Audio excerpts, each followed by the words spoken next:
What's up? Not much. Man, the new movies are crap right now. Isn't that normal? I don't know if I don't actually know if there's a national release next week. Before we go, next week, if we are going to record, it depends on just no movies to talk about. Although you had a bunch here, I probably need to go Sunday. I'm going to New Jersey for our show that I can't believe isn't canceled for work. Oh God. So hopefully I don't get COVID. Yeah. But although I'm done with all my busy stuff, so if I get it, well, I'm boosted up. I'm good to go. Yeah. I don't want it, but I feel secure in what everything I got. But regardless, I'll need to probably record Sunday. That should be fine. That works for you. Whether we do morning or night, whatever works out. Morning's better, but yeah. Yeah, we can just wake up and do it. That's fine. All right. We're still doing Scream as a classic, right? Yeah. Not to do it. All right, perfect. All right, so you ready then? Yeah. Let's get going.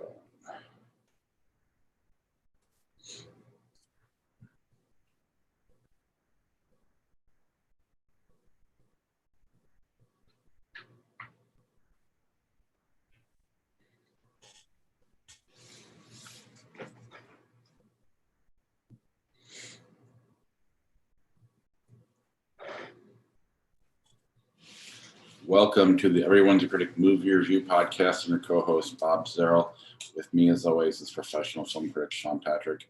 Visit us at ihatecritics.net, everyone's a critic podcast.com. We're on Facebook, Twitter, Instagram. Our handle is CriticsPod.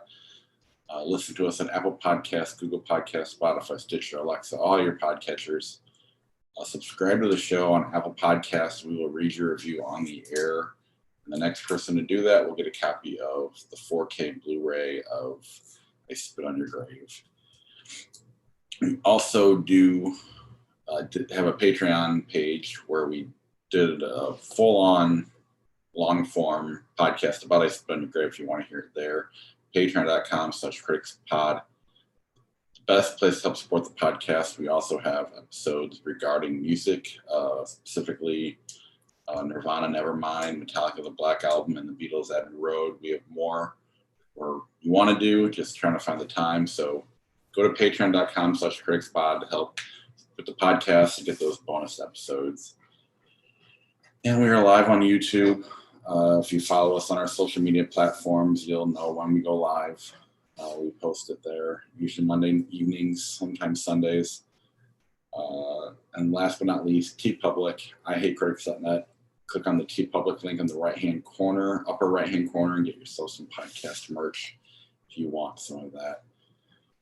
All right. Let's jump right into this exciting week of movies. I know many of you are here for Scream. We will get to that. Not the new one. I'll tell the story then. Go ahead, tell the story. All right. I got paranoid. I did. It was really crowded at the movie theater to go see Scream, and so I got to the theater and I'm looking around. I didn't even walk in because I just looked into the lobby of the theater. I'm like, there's no way, knowing which theater this is in, which screening this was, there was no way there's going to be any social distancing. There's no way that with this crowd that there was going to be any way to have any type of away from people.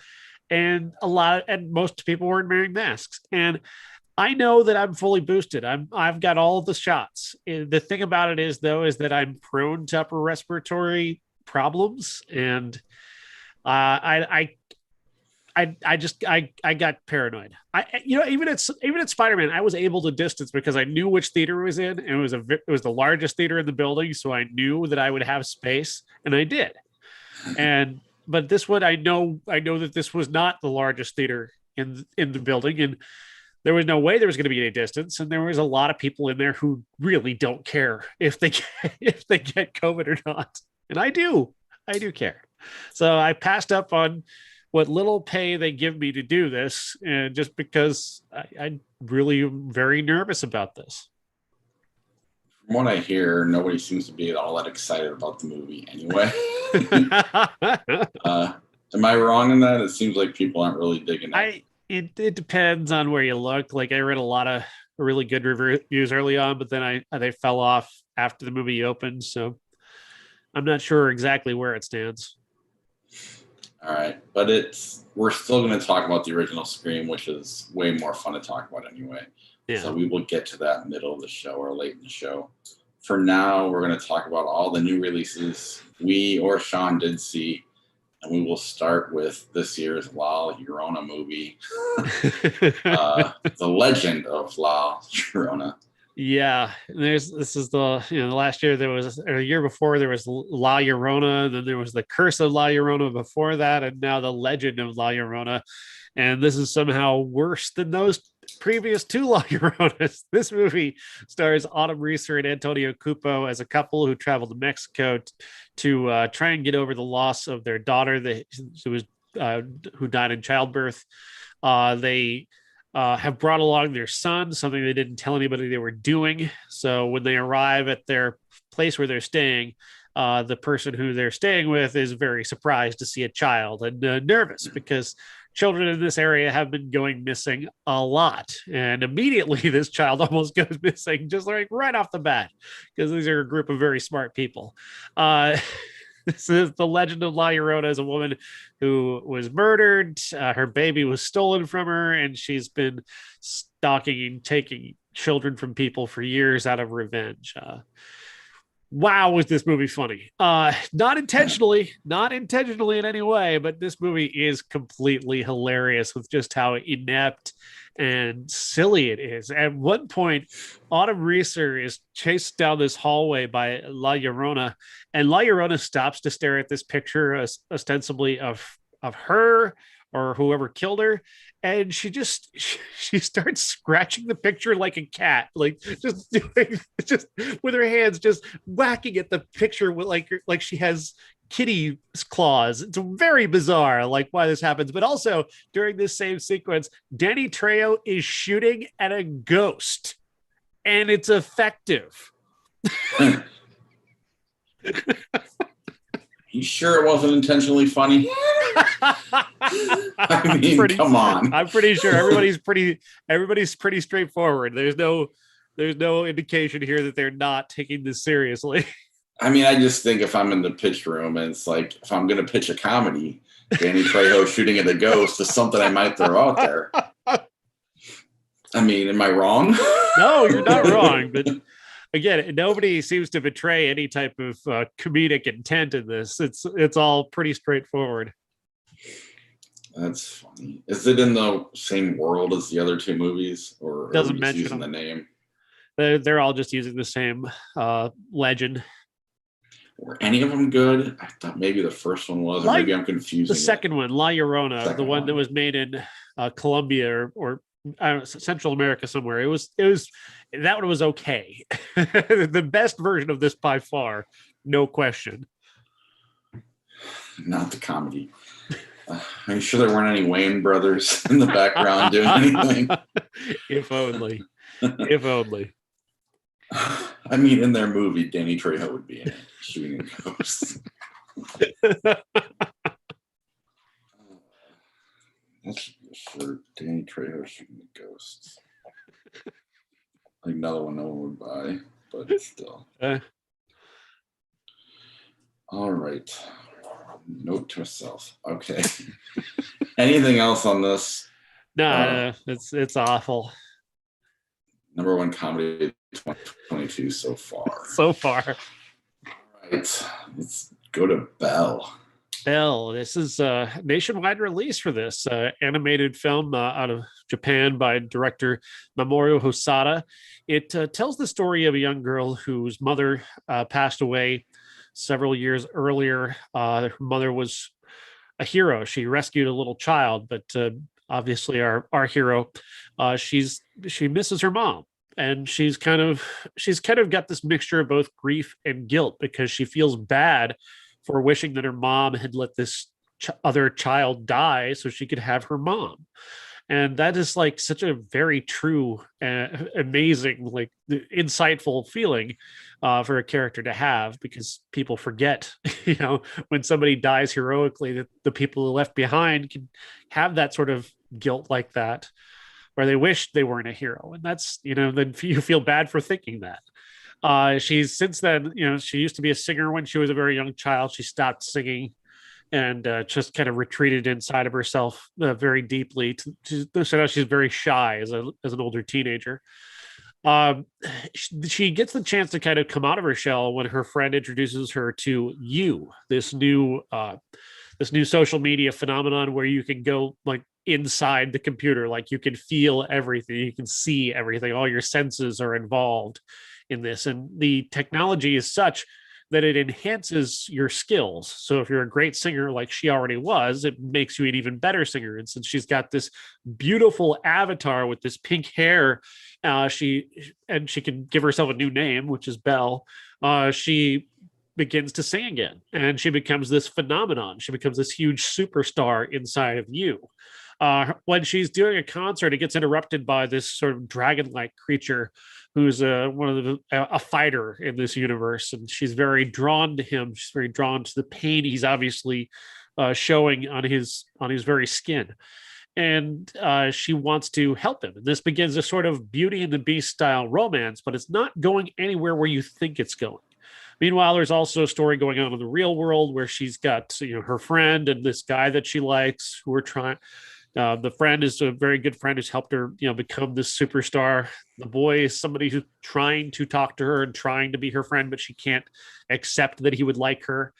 And it's just beautiful. This movie is gorgeous. I loved every second of this, and I can't say I'm objective in that, because this is a movie about somebody who lost her mom, and having lost my mom. It hit me in a different way. I can say that. And if I say any more, I'll probably start to choke up a little bit, because it's that level of good. It's that kind of art where it just reaches you, especially if you reach it, especially if you're identifying with it that way. It'll really get to you. So I love this movie. I think it's one of the best things I've seen in a while, and I can't say enough good things about Belle. That's awesome. So you was like a game, or like a World of Warcraft, Minecraft kind of world it's a social media, but like an interactive social media, like you're fully immersed inside of it. So it's all about just meeting people and doing things that you do. You can become it's a lot like Ready Player One. Okay. All right. God, I hope we don't go that direction. But this is way better than. Well, no. I still don't want to live in that world. Like I even during like COVID, there was like concerts within Roblox and Minecraft. And like, no, I don't want to. I mean, like real bands were doing shows, and you have to. That's just I guess I'm getting old, so it doesn't matter, does it? So what do I care? Kids, do whatever you want. Your kids are going to grow up in a world where they're just locked in a room with a VR headset and a full suit on, and you're never going to see them again in person. I don't got to deal with that, so go for it. That's as long as I don't got to do it. I forget that I'm already halfway there, if not further. God forbid.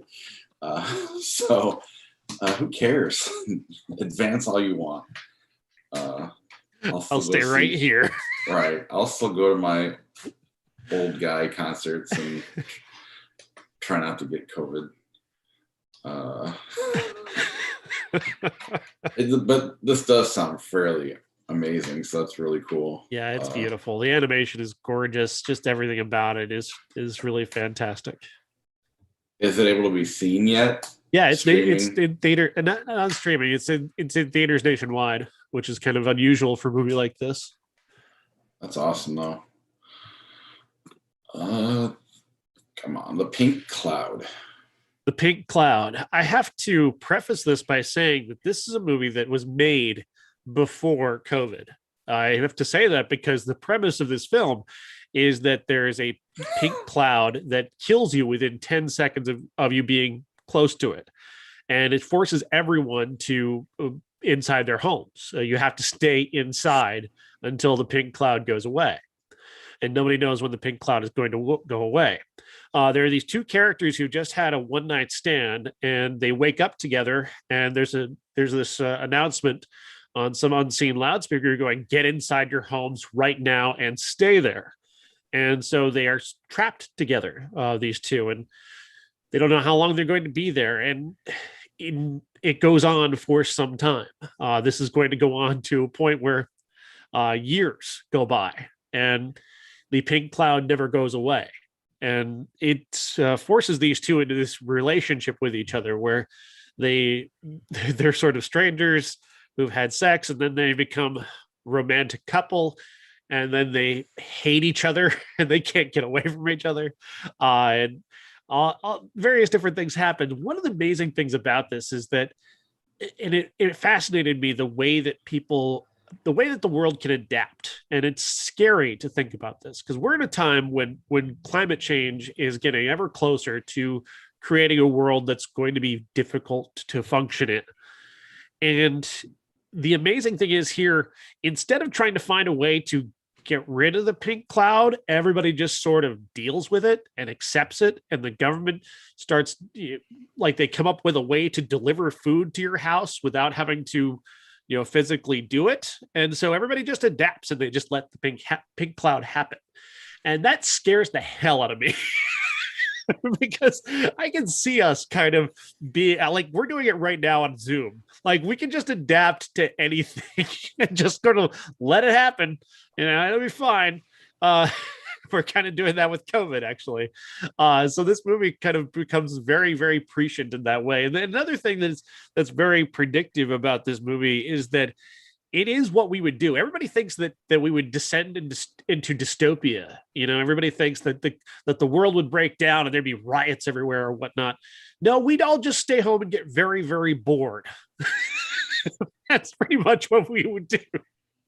And that's kind of what these characters do. But these are such interesting characters that they're never boring, even as they're being, just kind of going through the mundanity of being trapped in this house together. I think this movie is fantastic. I think the director, Yuli Jabazi, is a real tremendous voice. And, having a very weird 2022 where it's like a lot of bad horror movies and two very good Brazilian science fiction movies. Yeah. I mean, I remember when COVID first started, everybody kept talking about, I can't wait to see when this movie comes out about this whole pandemic. I'm like, no, it's not going to be good. It'll be boring. That's not going to be a good. You'll have to do a Don't Look Up or something or even something like this, which by the poster says any resemblance to actual facts purely coincidental.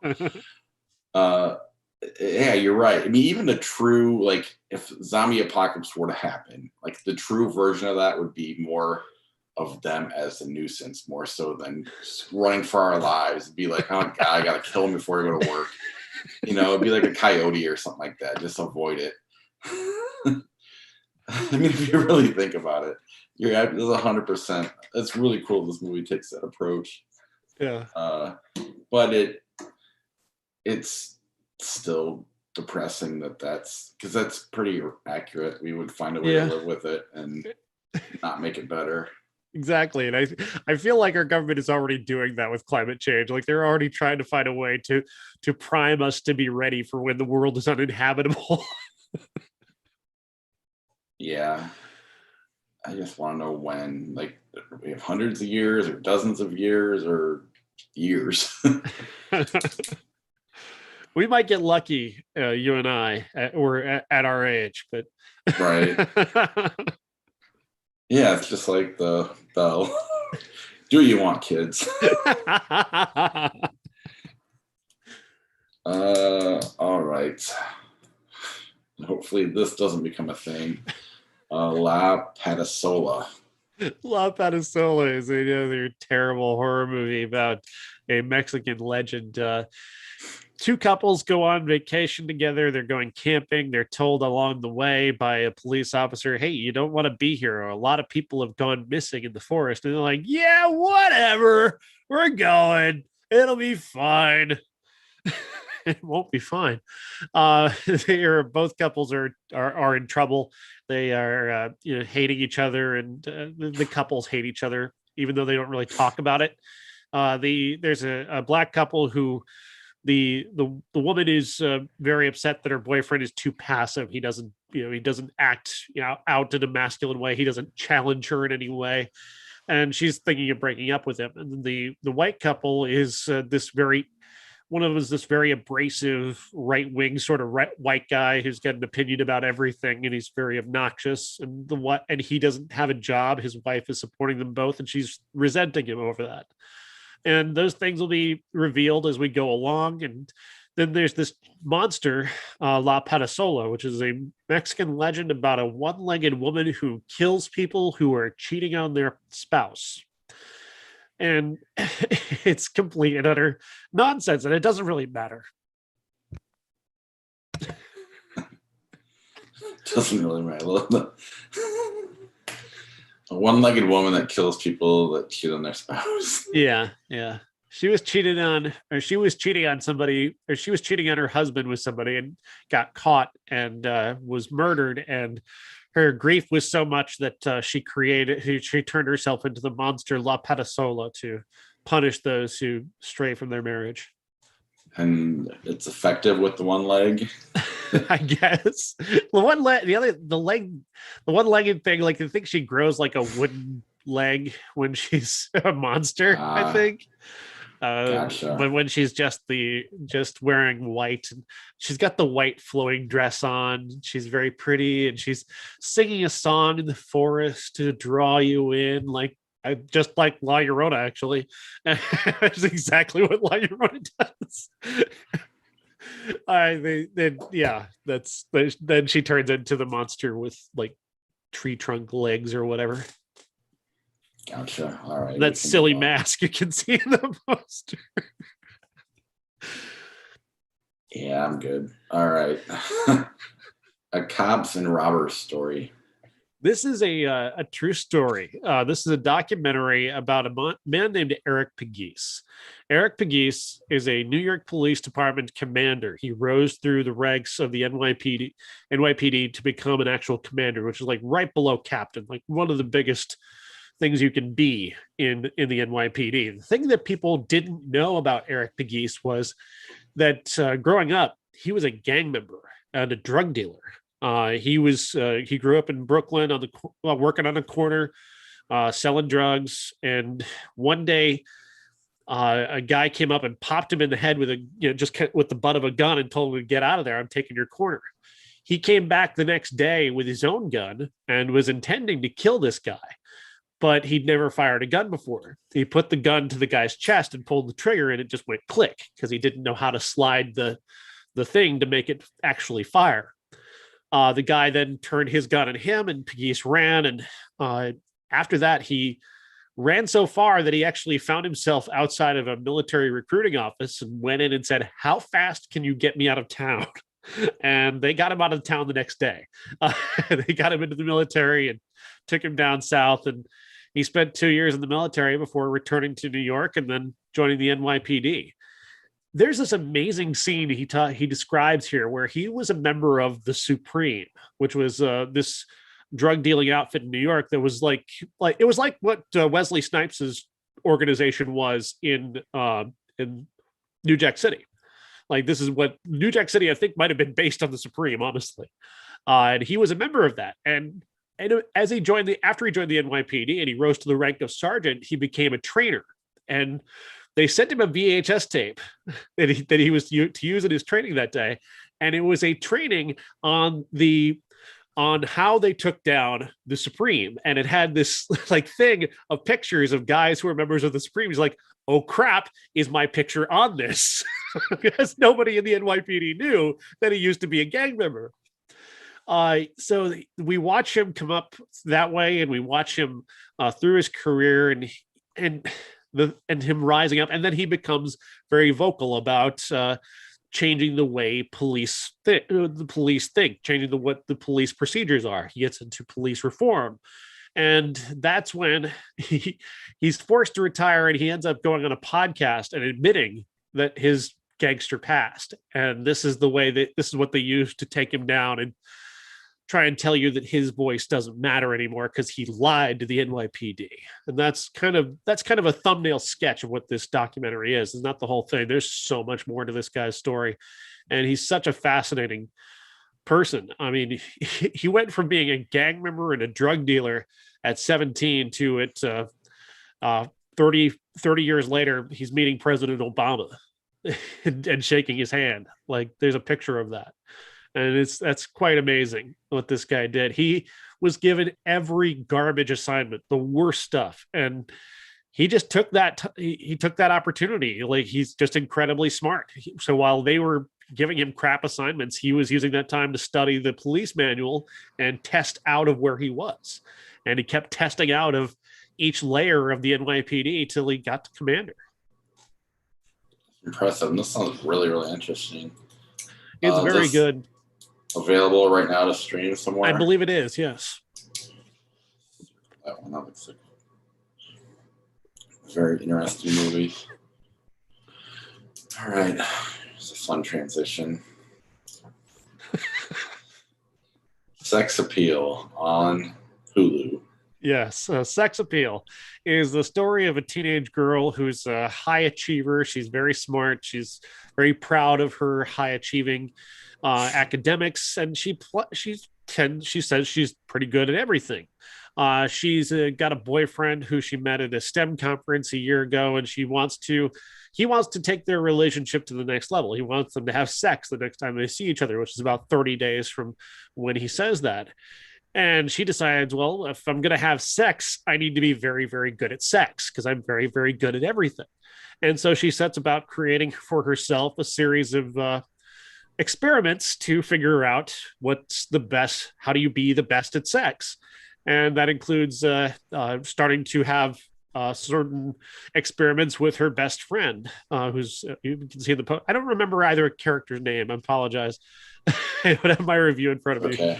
But this movie is very, very interesting in that way, and that it is a incredibly sex positive movie. Like, there's none of that bullshit about shaming people. They're talking about safe sex. They're talking about appealing sex. They're talking about good sex the whole time. She's building an app, hence the title Sex App Eel.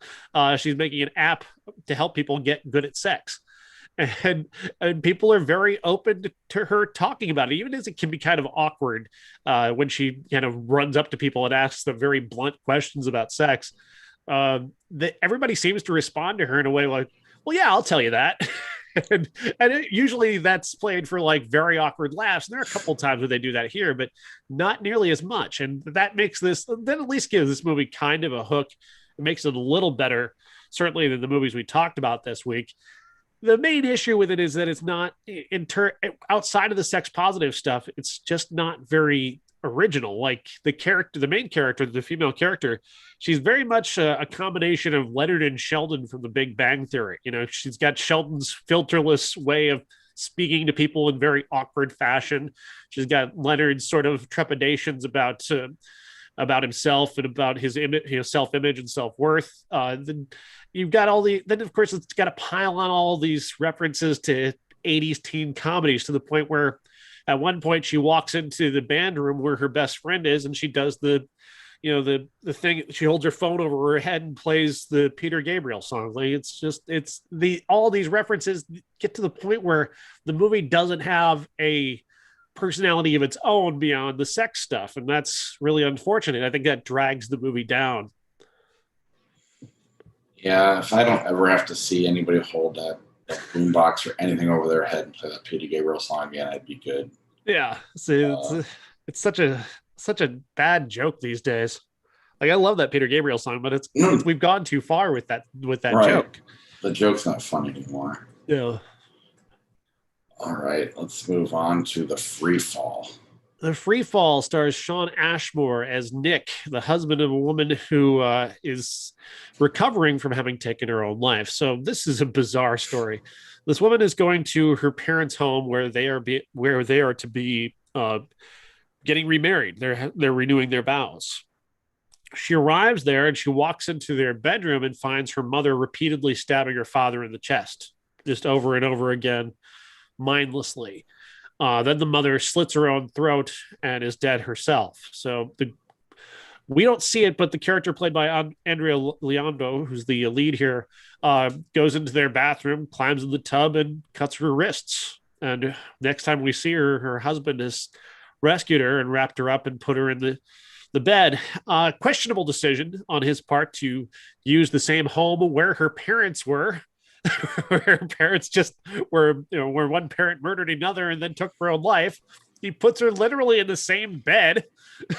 I assume he changed the seats. I didn't see any blood, but still, like, it's the same fucking room, for fuck's sake. But that's of course supposed to. There's a whole twist involved, but it's so stupid that it doesn't really matter. The reality that she's facing, we don't know if it's real or not. She doesn't know if it's real or not. There are other aspects of things that may be real or may not be real. And this movie is just so clumsy. It wants to be Hereditary. It wants to be Midsummer. Like, it wants to have that level of shock and that level of art, and it just never remotely gets there. It's like, it's too much, because they don't have nearly the artistry that Ari Aster does. They don't have that attention to detail that he has.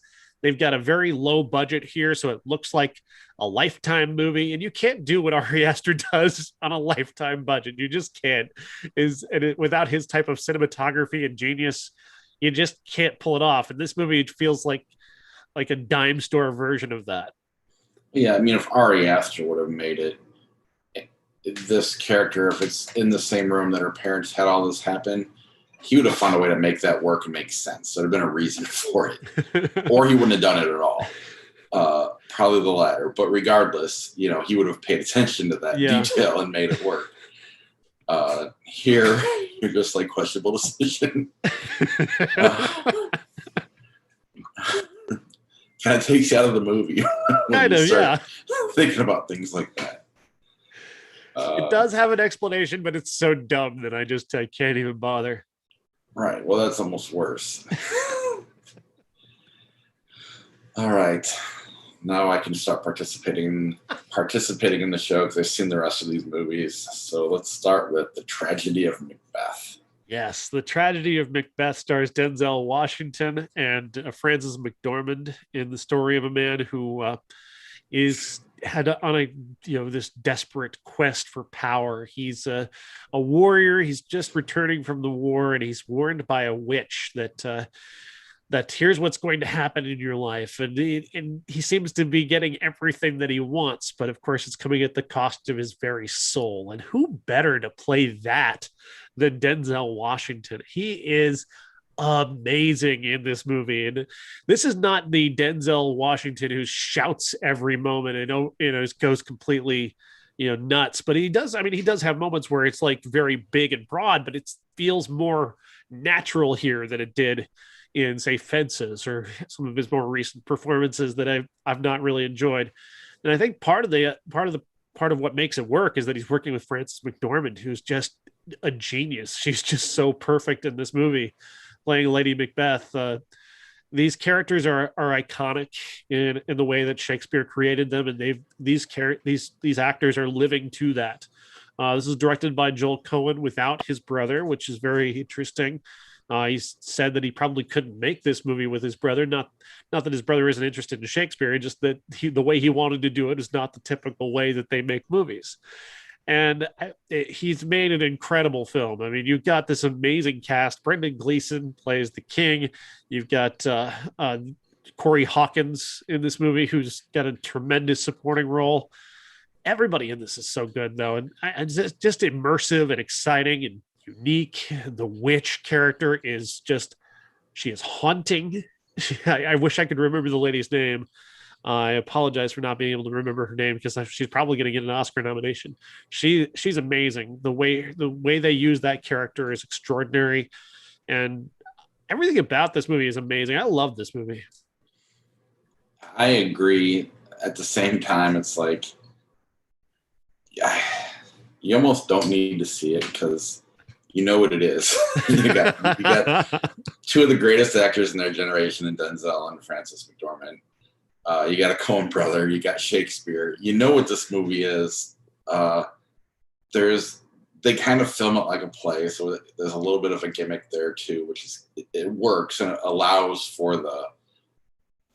I mean, you talked about how the Tender Bar, where it's just watching actors act. That happens here, but the fact that it's filmed the way it's filmed works better in this movie, and they're all doing it, not just a handful of people. Yeah. So it's, I mean, you're just watching everybody act, but it works in the environment. But you know what this is. I mean, everything about it you can predict. That said, it doesn't make it any less fantastic, and it's very watchable. It's not long at all, hour and 45 minutes. You would think a Coen brother and Shakespeare combined would be a long movie. And you got two of the best ever in Denzel Washington and Frances McDormand. So insanely watchable, insanely good. Never feels like homework, this movie. No, never. You might assume it because of all the elements involved, but it's engrossing. The look of the film, the black and white, there's almost like a kind of Lars von Trier vibe to the visuals, especially absolutely. Like, kind of reminiscent of Dogville, a little bit of melancholia in there, like a very similar look, and that look really works for this movie. I was thinking that the whole time. I agree completely. Then you throw in the A24 vibe. I mean, everything about it is great. It's just I don't really know what to say that you can't. I mean, you just describe what it is and you know what it is. You know, you can't mess it up. It can't be bad.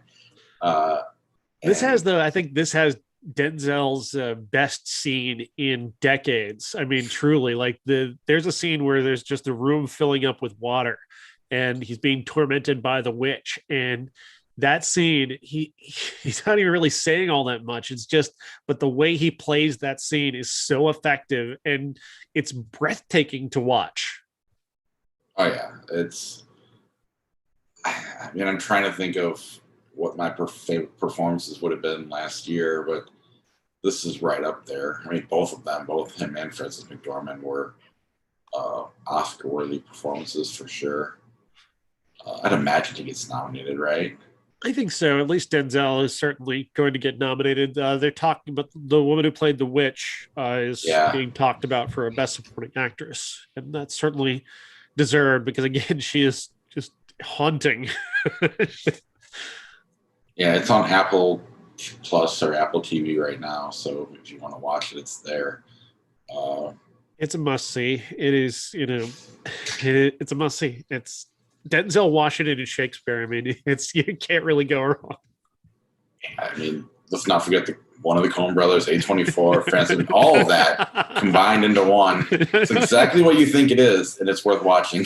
It lived up to it, though. That's the thing too, is it lived up to that level of quality. You say that, but I mean, did you expect it not to at all? I mean, I just kind of. There's part of me that was like, could this even possibly live up to my expectations? And then it did. Then it exceeded it. Yeah, I suppose that's the better phrase, is exceeds. But I knew the whole time I just kind of felt like I'd been here before. I knew. I mean, and I'm not saying this in a bad way. Just you have the best of the best in every aspect of this right now, and they proved why they're the best of the best, and it worked great. It was so nice to watch a Denzel movie and not be disappointed. It's been a while for me because I've found Denzel's recent choices to be very disappointing, and this was certainly not. This was some of his best work ever. Right. All right. Let's move on to our classic, and let's talk about the original Scream from 1996. Was it? That's it. 1996, directed by Wes Craven. Written by Kevin Williamson and starring Neve Campbell as Sidney Prescott, a young woman who's recovering from her mother having been murdered a year before. She's dating a guy played by Skeet Ulrich who's wanting to advance their relationship, but things take a turn because there's a killer in town. Two of their classmates have been murdered, and it's kind of triggering a little PTSD for Sydney, obviously, considering it's nearly the 1 year anniversary of her mother's own murder. There's also questions about whether or not the person who went to jail for her mother's murder actually did it, and that's a button kind of being pressed by Courtney Cox as Gail Weathers, a reporter who comes to town to report on the murders. Uh, the murderers then, after their initial two murders, target Sydney, and immediately suspicion falls on her boyfriend, and that becomes a whole other trauma that she's trying to deal with. All the while, there's these kind of nods to classic horror that are being played out here, that all these things that are reminiscent of, like, the call is coming from inside the house, and there's this very acerbic dialogue, and it's all the dialogue of this movie is really smart because it is very much the way kids in the 90s talk. And I think that's what sets Scream apart in that way is this kind of, there's a scene where they're just sitting around a fountain at their school, and they're all having this very dark conversation and almost almost sociopathic tones of just recounting what they've heard about this murder in front of Sydney, who they know is traumatized from a year before, but they're all just sort of deadpan about it. And man, that's so familiar to me. Because like when you grew up in our era and you just kind of become numb. In the 90s we had nothing going on, and we were just kind of all just sort of numb, and we always kind of talked that way. And that's what was so amazing about Scream, is that on top of that, you've got all the irony, you've got all the self-referential humor, you've got your entire life is based off of the things you've seen in movies and television, so you're just regurgitating that into the world like Jamie Kennedy's character does. And then you've just got this really smart script that is playing with all these classic horror tropes and turning them on their head. And part of it too, part of the excitement of this movie is that it comes along at a time when the slasher movie is just about dead. Like, I was looking at the box office from the year before. The highest grossing movie that you could consider even remotely similar is like one of the Tales from the Dark Side movies. Like, it's one of those, like, it's so hard to find a horror film. You have to go back like to Candyman 2 to find a horror film that was kind of a hit. But the thing, I mean, everything, there was a lot of things that were hitting, like, if you made it for 5 million and you made 8, it's a hit. Like, there's a lot of those coming out, but the horror genre was basically in retreat at this time, right, as opposed to what it was, when Freddy was super big. And this movie comes along and it's a complete breath of fresh air. It just changes the way people see horror movies. And it wasn't even a hit when it opened. It opened to about $6 million on December 20th of 96. And then it just legged it out based off of people, word of mouth, just people talking about how amazing it is. And that's where it rises to gross $100 million and inspire a sequel. Yeah, it definitely held up. That was the one thing I was worried about going back to it. And I think, and I don't know if it would for kids, or, not kids, but, younger people. I just remember what it was like before Scream. I mean, I was young, but yeah. I definitely remember before, one, Drew Barrymore is the biggest star in this movie. I believe the marketing had her primarily the focus of the ad campaign, if I'm not mistaken. Yeah, that's true. Now, Psycho had happened, but our generation hadn't had that yet. The two killer thing was something brand new that I don't know, maybe there's a movie that did it, but not one I'm aware of. You talk about the dialogue you mentioned, all these things are clicking together, and really you're making a landmark film that really took over that generation, especially for horror movies. I absolutely loved this movie. Watching it again, I liked it better now than I did when I first saw it. It was just really fascinating and really fun, and it just really knocked the horror movie out of the park. Everything about it. The characters were believable. I mean, I knew the Jamie Kennedy, I knew the Matthew Lillard, they were turned up. I'm not kind of like they're not, but they were all turned up equally, from what reality was. And and we were living in the era of hard copy and Inside Edition and all these, Yeah. Tabloid shows that affairs, actually worked its way into the actual news now. But at the time, it was a difference. Like, you knew the bullshit, you knew the real stuff. at least there was a line drawn. Yeah. And so even the Courtney Cox character makes sense. And even people give a lot of shit to the relationship between Gale and Dewey. I thought there's a couple of really smart scenes that explains how they end up where they end up. Absolutely. Because I think the way Courtney Cox plays it, initially she's just trying to get information from him, and she's just she thinks he's a dupe who she can take for information, but then she has a scene with him where they're just walking along the road and having a conversation, and she just kind of finds him to be charming, and it kind of makes sense that they're going to fall for each other eventually, and I really appreciated that. The way those two, granted they were married at the time, but the chemistry between the two of them is really, really strong, even as his character is treated like kind of a goof. Didn't they get married because of this movie? Isn't that how it I don't worked? remember exactly how the timeline goes. Yeah, I thought they met here. Yeah, it doesn't really matter, but yeah, they get along great. Even Rose McGowan does a great job of carrying the movie along, and her limited role in it. What happened to Skeet Ulrich? I don't know. He's such a cool looking guy. But even the ending is just so bloody and kind of messed up that it holds up with some of the classic horror movies that have great endings. So everything about it, I just really, really well done. It really comes back to the script, as much as you want to give Wes Craven credit, because he's made some shit, including other Scream movies. Yeah. I know. Scream 2 is actually pretty good. Scream 4 is actually pretty good too. Really? I haven't seen 4. 3 is not bad. 3 is terrible. It's one of the worst. But the thing about that is that Kevin Williamson wrote 1, 2, and 4 and was gone on 3. That was written by Aaron Kruger. And you can tell the difference very, very much. Where Kevin Williamson is really the secret ingredient here.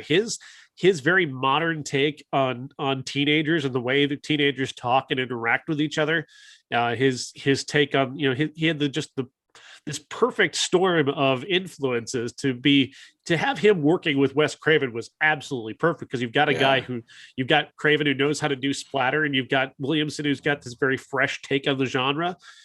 He comes to this from Dawson's Creek and writes this, and it's kind of perfect because he's bringing makes so much sense. It does, right? When you think about it, it makes perfect sense. Yeah, and specifically the Generation X teenager. Yeah, he really nails that. Is he part of this new one, or is he? He's not. I don't think either he or Wes Craven really had much to do with the new one, as I understand it. Right. And I know part 3 was kind of Gremlins 2-ish, where you had a bunch of studio heads just throwing ideas at the wall. But I just go watch this movie if you haven't seen it, and go watch it again if you have. It really is that good. It deserves to be talked about with the greats, as far as I'm concerned. It ran the 90s. It was the movie of the 90s for horror films. Very as far true. as I can remember. That's not a big lot. No. It's like this and Blair Witch came out in 99. Right. And Blair Witch is kind of that.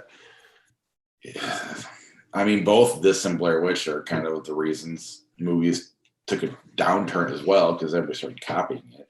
Yeah. It's interesting to look back at the horror genre, because people throw Silence of the Lambs into the horror genre and Interview with the Vampire into the horror genre. And I get it. I don't really see either of those as horror movies. I'm a big fan of keeping genres broad. Yeah. I hate when we break down into little things. So I'm more of I get it. I'm more in that camp. But I get why. I get it both ways. Those were just different too. You mix the pop culture in it too, which Silence of the Lambs had, and so did Interview with the Vampire, but it was just different.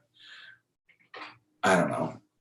This is definitely more popcorn, but in a very smart way. Yeah. All right. Next week, we've got Nocturna A and B side. Yeah, it's a two-part movie that is actually being released at the same time, which is interesting. Certainly an interesting take, and I'm going to try and get to both of them, but we'll see how that goes. Yeah, it's like Lars von Trier's Nymphomaniac or Guns N' Roses Use Your Illusions. There you Either go. way. A Shot Through the Wall, The King's Daughter, and Stop Zendia. Yeah, Right. I think those are There's like I'm not even sure if there's a nationwide release next week. Yeah, so more of you really got to get to March. Yeah, And then it starts to make the show easy. But our classic's going to be The King's Speech, Oscar winner I've never seen, so I'm looking forward to finally getting that off the list. Even though I heard it's just kind of good, but yeah. As we're finding out, I think this Oscar season is sort of proving out that the movie that wins Best Picture is the movie that the most people agree on, and not necessarily the best movie. And so, that's why Belfast is probably going to win Best Picture. And I like Belfast. It's fine. It's gentle and pleasant, and a lot of people can agree on it. West Side Story is kind of a movie that a lot of people can agree on. Although I think we're all going to be kind of embarrassed about that one from years from now. Yeah. But yeah, I don't know. The Best Picture thing, it's rare. It's rare that we have it arrive the way it does. What about the Tragedy Macbeth? Well, that's got to be up there, right? You would think, but the buzz doesn't seem to be there outside of Denzel's performance. They seem to be prepared to honor him and maybe and that's about it.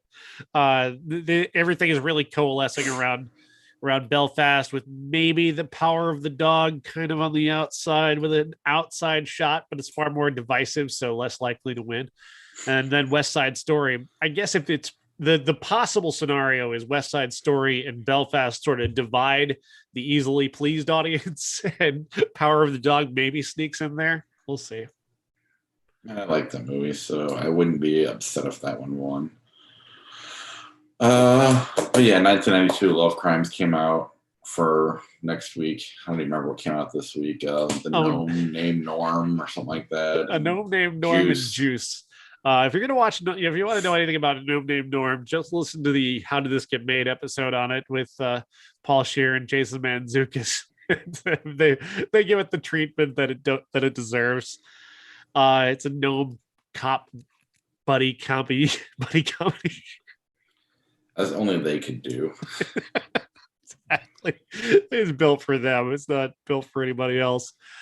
Juice, of course, is actually a pretty great movie with Tupac Shakur and Omar Epps, and a lot of good things about that film that I would highly recommend you check out. Absolutely. All right, let's do a quick round of flick chart. My wife's texting me to hurry up, so let's knock a few of these out. Super Mario Brothers or Blazing Saddles? Blazing Saddles. Absolutely. Darkman, Shutter Island. Shutter Island. I don't love Shutter Island, but I like it more than Darkman. Yeah. I don't love or hate either one of them. They're just kind of there. The Adventures of Tintin, Pocahontas the Legend. Never heard of that one. I've heard of Tintin. I've seen Tintin. Yeah, Tintin or Annie. Tintin. UHF or Jumper. UHF. Uncle Buck or Insomnia. Insomnia. Great movie. It's like, I'd rather watch Uncle Buck or have Insomnia. Insomnia is great. I can't wait till that turns 30. The Usual Suspects, The Assassination of Jesse James by the Coward Robert Ford. As much as there's a stench that comes off of Usual Suspects for all the wrong reasons, I gotta go with that one. Assassination is almost a great movie. Almost. Right. It's that level below it. Yeah. It's like right there. Yeah. Miller's Crossing, Anger Management. Miller's Crossing. Usually one. Alice in Wonderland 2010, Robin Hood Men in Tights. Law Abiding Citizen, Up in the Air. Up in the Air. So all dogs go to heaven. The Descendants. The Descendants. Go Clooney. The Island. Max Payne. Oh God, they both really suck. Like they both really suck. Uh, The Island, just because Scarlett Johansson's in it. It's a good go-to. Midnight Cowboy or Lost in Translation? Lost in Translation by a lot. The Scarlett Johansson's in. The Seventh Seal, African Queen. The Seventh Seal. Miracle on 34th Street, The Psycho remake. Miracle on 34th Street. I know it's a shot-for-shot remake, but it's still terrible. Vince Vaughn is awful casting. Yeah, there's just too many things wrong with that. Finding Neverland X2. Finding Neverland for me. I mean, it's shot for shot, sort of, but I mean, they still, I don't know. I mean, shower scenes too much. Why show that much more? Just to have nudity in it or something? I don't know. I don't remember the character masturbating so furiously in the original Psycho. Yeah. Despicable Me 2, Dead Man Walking. Dead Man Walking. Wish the Despicable Me minions were dead men walking. Dirty Harry, Trading Places. Trading Places. Yeah. Dirty Dancing, American Pie. Dirty Dancing is an amazing film. It's one of those rare occasions where a movie just gets better with time.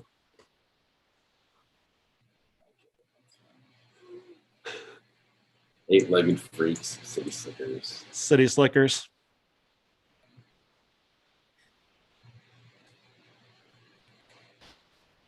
Goodnight Nurse. Never seen that one.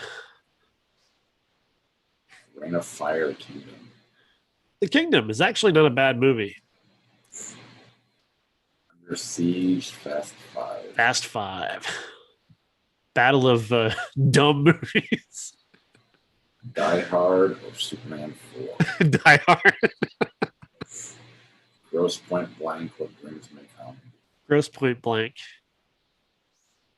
What Dreams May Come, though, is a fascinating movie. It's a fascinating failure. It's a very bold, artistic film that takes a lot of big chances, and it's like one of those really big swing and a miss. You know, like you're proud of them for taking the big swing, but they missed by a lot.